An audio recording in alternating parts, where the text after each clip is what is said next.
Être un bon manager en 2025, ça ne veut plus dire jouer les gros durs insensibles. Fini le temps du patron autoritaire, distant, voire intimidant.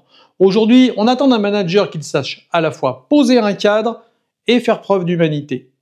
Qu'il soit capable de prendre des décisions fermes sans devenir rigide ou cassant. Alors comment trouver ce juste équilibre entre force et bienveillance?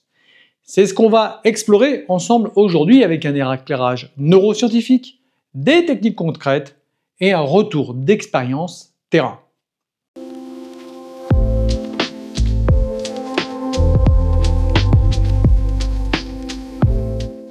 Pourquoi jouer les gros durs ne fonctionne plus? Le management à la papa des années 80, c'est bel et bien fini. Le modèle du chef autoritaire était adapté à une époque où l'on entendait surtout de l'exécution et pas de la réflexion. En 2025, les collaborateurs, les employés veulent du sens, de l'autonomie, du respect. Et ces valeurs sont encore plus importantes chez la génération Z, génération pour qui le travail n'est pas une priorité, qu'on se le dise.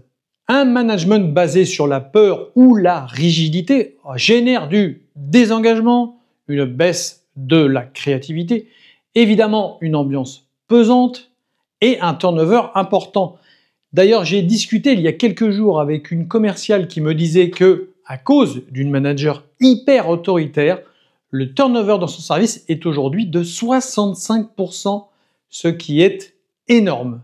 Et c'est bien normal, puisque selon les études neuroscientifiques, quand une personne perçoit une menace, y compris une menace verbale ou émotionnelle, son amygdale s'active. Elle entre en mode défense. Elle a donc tendance à se replier sur elle-même, à moins collaborer et bien sûr moins s'investir. Autrement dit, jouer les gros durs crée un climat de stress, pas de performance. Et on sait tous ce que le stress peut occasionner comme dégâts sur une personne. Vu que vous passez au minimum 35 heures par semaine au travail, chacun peut s'imaginer l'intensité que cela peut prendre et les répercussions que cela peut entraîner jusqu'à impacter la sphère familiale. Alors, être fort, c'est quoi?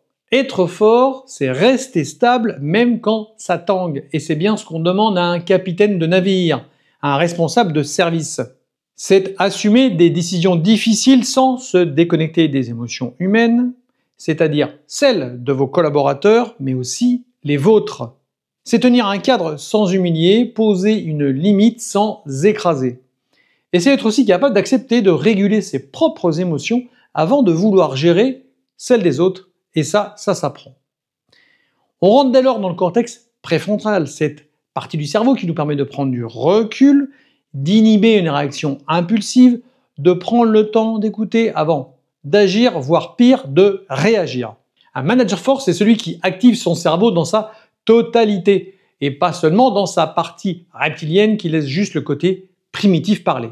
Et pour ça, on va se baser sur 3 piliers d'un leadership fort et humain.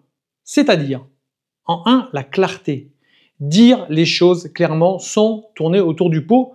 Et comme dirait Thomas Danzenburg, un message clair. Exemple, je comprends que ce changement soit inconfortable pour toi. Il est pourtant absolument nécessaire et on va y arriver ensemble. En 2, de la cohérence. Vos actes doivent être alignés avec votre parole. On ne peut pas demander de l'écoute si on coupe la parole systématiquement. On ne peut pas prôner la bienveillance si on sanctionne sans explication. Comme je l'ai déjà dit dans la vidéo enfant et écran, il est toujours préférable de montrer plutôt que de démontrer. En 3, de la connexion. Créer du lien humain sans pour autant tomber dans le copinage, ce qui risque d'engendrer jalousie et passe-droit. Ça passe par de l'écoute active et de la présence. Ça passe par des ajustements selon les circonstances professionnelles et personnelles. Et évidemment, savoir reconnaître les efforts. En France, nous sommes très avares de compliments. Montrer que derrière les fonctions, on voit aussi les personnes, on voit l'humain et pas seulement la valeur ajoutée pour l'entreprise. Alors, qu'est-ce qui ne fonctionne plus aujourd'hui? Déjà, 1, jouer au super-héros solitaire, vouloir tout porter, tout contrôler, ne rien montrer. Là, c'est l'épuisement assuré. Le super manager, le super patron, ou comme j'ai connu dans ma carrière précédente, le super président. En deux, se cacher derrière son statut hiérarchique et dire « je suis le chef, c'est comme ça et pas autrement ».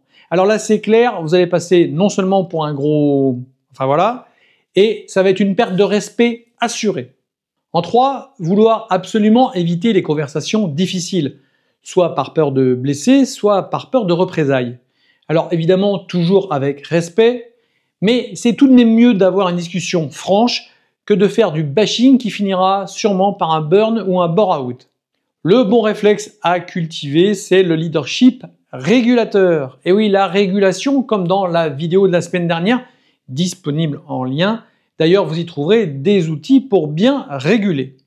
Donc, être fort sans être dur, sans être un gros... Voilà, c'est savoir respirer avant de répondre, pas de réponse émotionnelle, simplement nommer ce que vous observez, exprimer vos besoins clairement et contenir vos émotions sans pour autant les nier.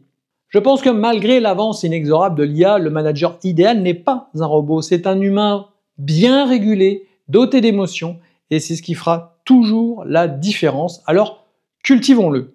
Manager aujourd'hui, ce n'est plus imposer, c'est inspirer, contenir, structurer, incarner. Et tout ça, ça s'apprend, car la bienveillance sans exigence, c'est du laxisme.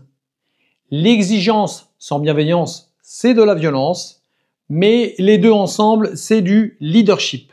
Si vous voulez aller plus loin sur ces sujets, je partage régulièrement des outils concrets sur cette chaîne et j'accompagne aussi dirigeants et équipes sur ces transformations. Donc, abonnez-vous, contactez-moi, partagez cette vidéo à un collègue ou un manager que ça pourrait aider. Merci d'avoir regardé et à bientôt pour une prochaine vidéo.